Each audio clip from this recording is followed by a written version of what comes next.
stronger and we are happier at the end of the day. Feminism is a strategy designed to use men's protector instinct against them. Feminism is the fight for equality between men and women. Any man who thinks that feminism is stupid is not going to be a good partner to you. What laws are feminists fighting for? For years, the rules of dating and relationships were being rewritten. Expectations shifted, roles changed, and the balance tilted. But in 2026, something unexpected followed. Not resistance, just silence. What happens when one side reshapes the game, and the other side quietly decides not to play anymore? Stay with us till the end, because what's happening right now isn't obvious, and most people are completely misreading it.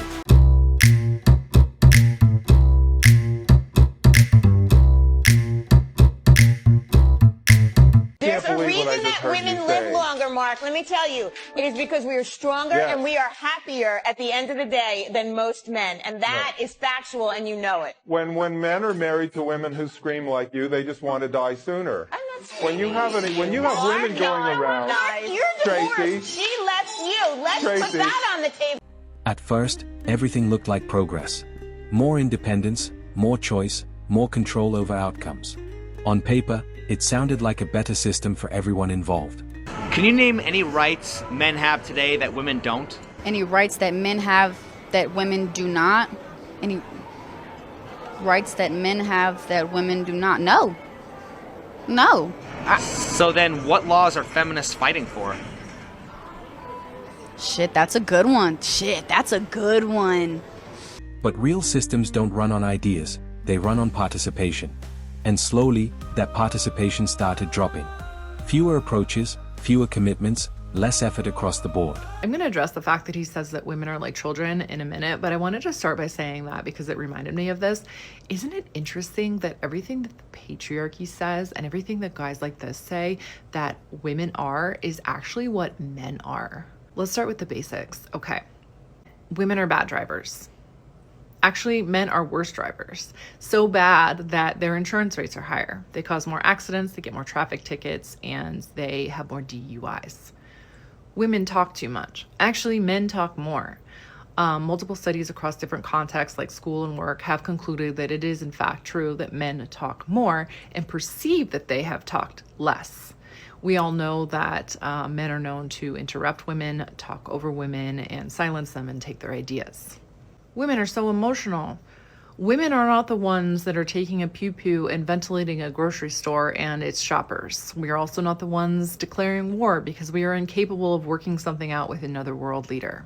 Next, women are mooches. If you think that you are entitled to somebody in your house cleaning up, taking care of the home, taking care of the children while you do whatever you're doing, you're the mooch. Now let's address this guy's comment. First, actually, neurologists are uncovering that women are natural-born leaders. They looked at their brain scans, they looked at their behaviors. We are better leaders. So anyways, let's indulge what you're saying for a minute. If men are out there leading, what are women doing? Are they in the home? Are they cleaning up after you? Are they taking care of your dishes and your clothing? If so, you're the child, because that's what a mommy does. And if you're incapable of doing those things for yourself and you think it's too hard, you are a child. What's interesting is how quiet the shift has been. No loud backlash, no big movements. Just a steady decline in engagement that most people didn't notice until it became normal. Hey bestie, I just want you to know that if you talk about human rights, feminism, in any capacity at all, and the men are up in your comments bitching and moaning, calling you mid, calling you ugly, calling you every name under the sun, or oh, my favorite, it's not that deep. Nothing is ever that deep to a shallow mind. But anyway, you get the picture. If they're pissed off, you're doing something right. Love you. A lot of men didn't try to fight the new expectations, they just recalculated. When effort feels unclear and outcomes feel unpredictable, people don't argue, they withdraw. I'm Kylie. I don't know why this is a hot take, but I truly believe that women are meant to be leaders. And history, research, and biology back this up. First of all, a study conducted by the Harvard Business Review found that in 17 out of 19 cases, women outperform men. especially on key leadership skills like collaboration. And companies with more women in leadership positions report higher profits and greater innovation. And don't forget the obvious of women giving birth. I believe the ability to create life as well as the socialization of women to be empathetic makes us great leaders. So there's a socialization component as well. Don't forget, there have been thriving matriarchal societies in places like Indonesia, China, and other African countries. Tribes with women in charge often have less violence, more balanced communities, and stronger community ties. I'm not saying that men can't be leaders. I genuinely just think that women are better suited for it. Even today, in a lot of countries where women are in leadership positions, these citizens are happier. We need to stop putting women into this subservient role and actually let us do what we should be doing, which is leading people and building societies for a better world. And that withdrawal doesn't look emotional.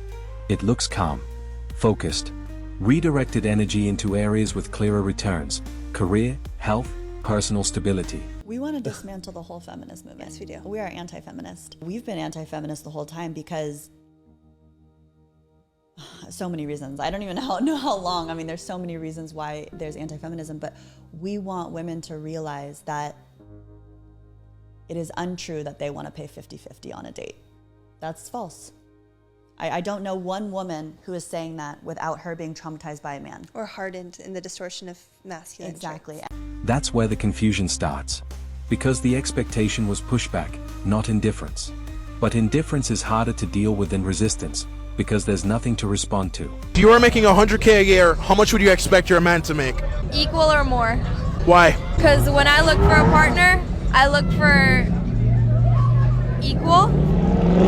Or if it's more, I'm not complaining, but it's got to be equal. What do you think about this statement? My money is our money, her money is hers. I agree. Okay. I 100% agree. Why? Our money is our money, but her money is her money, right?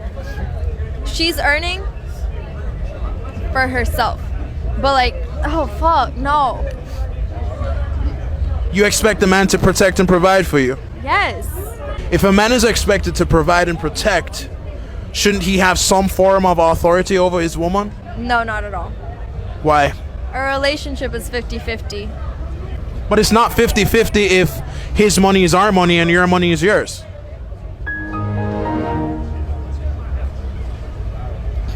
That's like...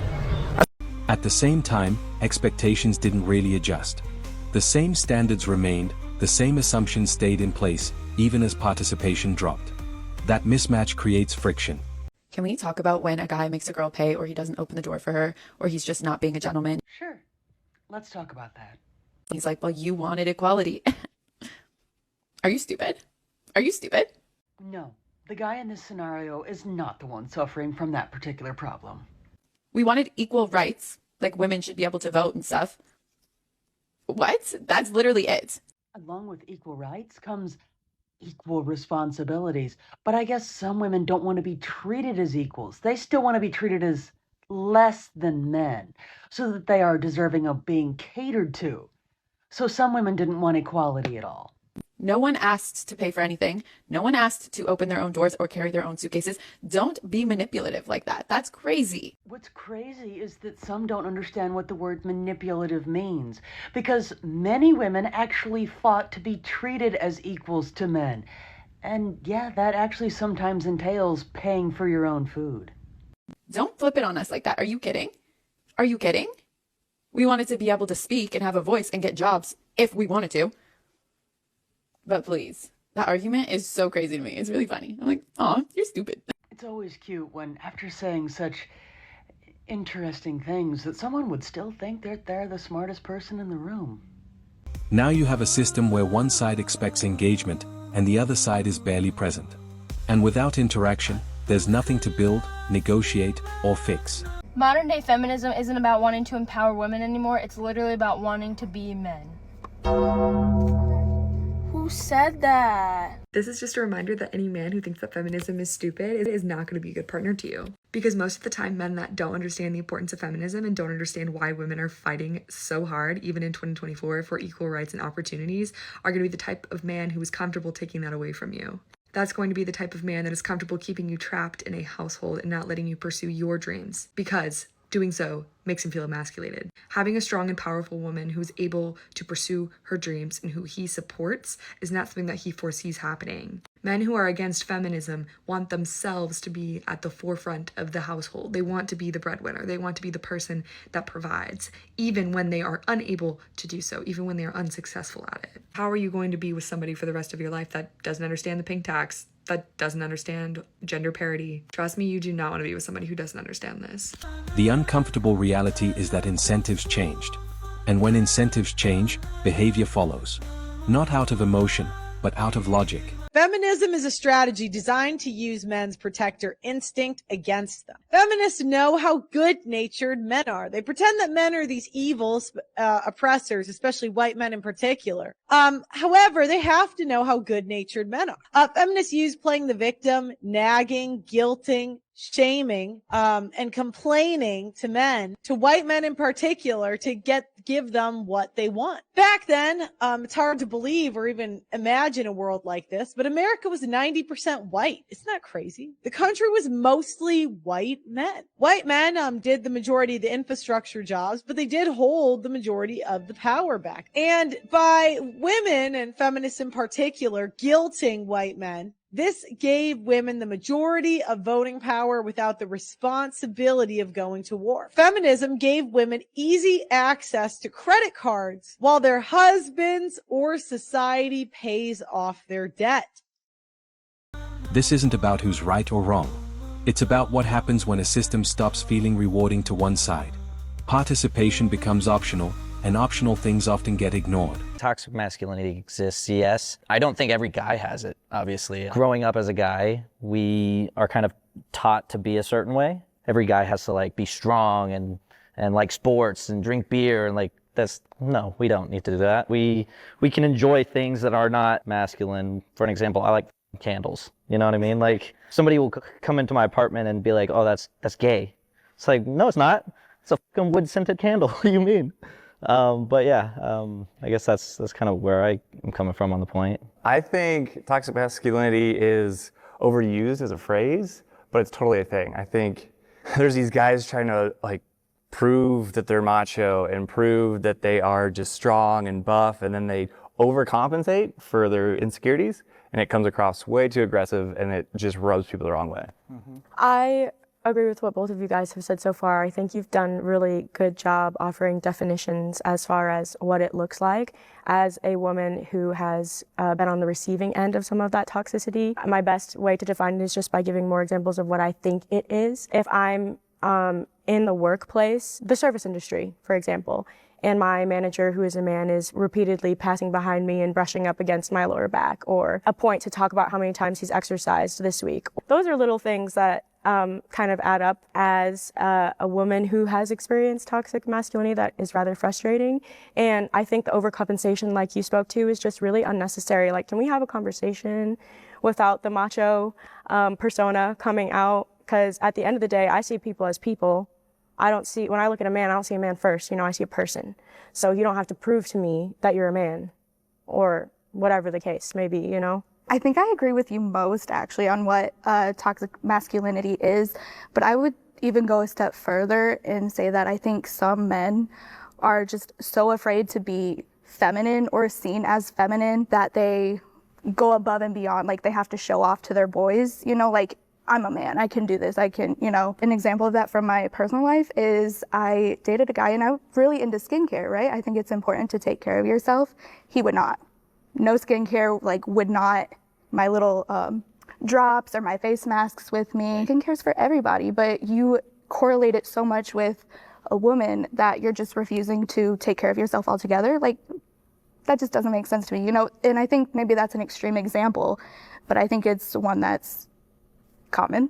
Toxic masculinity, I think, is sometimes the root of the problem with when you think of school shooters or really people who are getting into fights at school that may lean more masculine or boys because they don't know how to deal with emotions. There's not emotional intelligence that's being taught, and emotion for some reason is tied to the feminine, or showing emotion is more girly, or having a candle being described as gay is nothing I can even comprehend.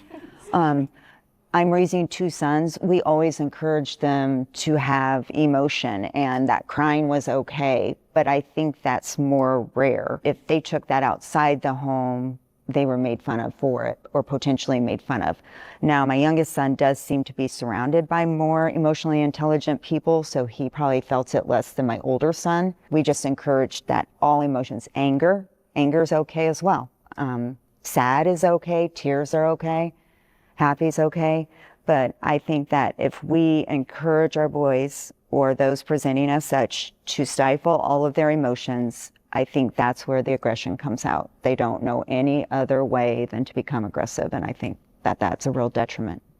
And that's where you think the toxicness comes from. Like, that's when it's stepping into the toxic. Right, and that there's some sort of expectation, perhaps said, perhaps quiet, that boys, men have to be in athletics. Boys, men have to be in a certain sector of employment. Boys, men have to be the breadwinner. I mean, that's a lot of pressure on boys and men. And now I think it is a great time to bring up our one disagreeer. Come on up. Why don't you start by just kind of letting us know why you think that there's really no toxic masculinity? It really comes from just kind of the perception people have on how men react naturally. This toxicness that stems from like the household, how they grew up. And as you can see, like through the feminist movement, it's more empowering for women to be single moms and to do whatever they want. And that a lot of the times those men that they deem as toxic actually came up from those households when they don't have the structure. Because like you said, it's a good for the women's side to have, be emotional and let you express yourself. But without the man, you need to have someone in there that has like a foundation. And that brings men a lot of strength, that they have that example of a man to be strong and how to actually handle your emotions instead of just letting them out and stuff. I think it's a disclassification of just maybe people who have issues, maybe they need help in some sort of way, they feel insecure. But by victimizing them as like this, they're a toxic male, and put them in this box, it further isolates them from like society and pushes them down deeper down that rabbit hole. By isolating these men and like kind of putting men in like a trait of like, okay, that's toxic, I'm going to cut them off or whatever.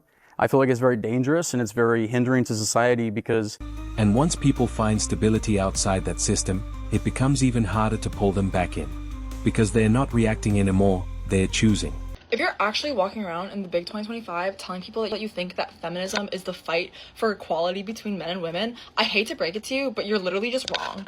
And to be fair to you, like, it's not your fault that you think that. I mean, you've been told that your entire life, right? And that's because feminism has been co-opted by corporations and celebrities and stuff. But that's fine. Let's clear it up though.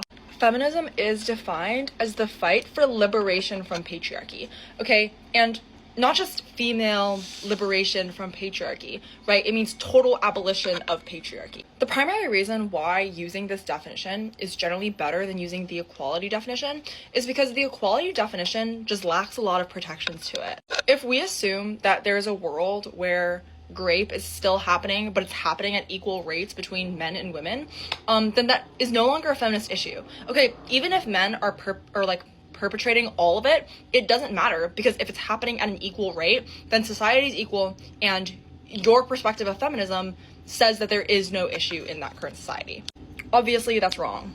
The other issue with the definition is that it doesn't exactly tell us what is perpetrating sexism, right? It acknowledges that sexism exists, okay, but it treats sexism as this kind of mystical thing in the air that isn't upheld by anything, right? It treats it as something that's totally subconscious, that's just upheld by air, And that kind of definition means that you actually can't really fight for anything substantial.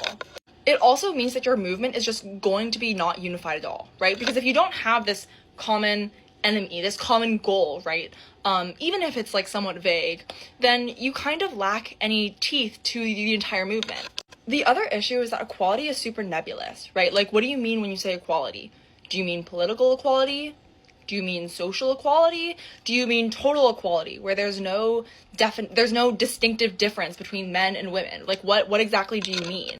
Liberal feminists will never tell you what they mean when they say equality, and that's because there is no real fight, right? Like, the entire movement has been co-opted by corporations, by celebrities.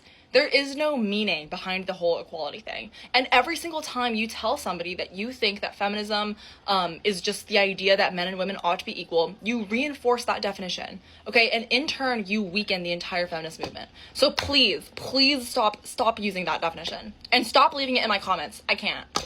At the end of the day, this isn't a loud collapse, it's a quiet drift. And the scariest part about a quiet shift is that by the time everyone realizes it, it's already the new normal. Men stopped playing by the rules, and now everyone's freaking out. Let's break down why silence has become the loudest move.